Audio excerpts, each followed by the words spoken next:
Hi everyone, welcome back to our channel called Pro. In this video, I'm going to be showing you how to cut crown molding, a very simple and easy and fast, effective way. No special jigs or anything required, just a simple technique. So stay tuned and see how we do it. Okay, so this is a piece of a basic crown molding to demonstrate this technique. You see that arrow where it's pointing, the flat section right there? That's the bottom of the crown molding, and that's actually going to go against the wall.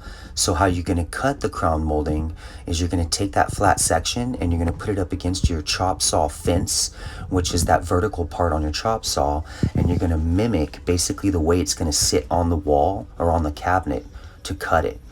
So what you do is you put it down, and you don't want to put it flat against your fence or flat on your table saw. What you want to do is set that one section up against the fence there on the chop saw.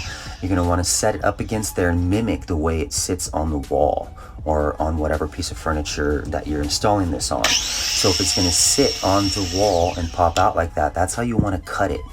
You don't want to cut it flat or straight up and down.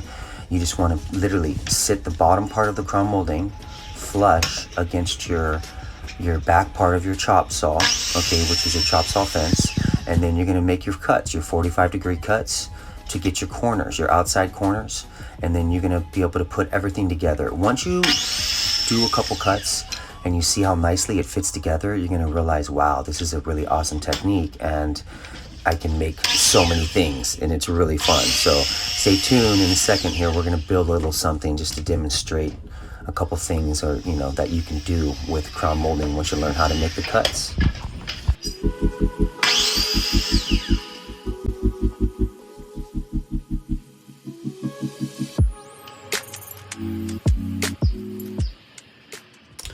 Okay, now that we got the cuts down, let's throw a little something together.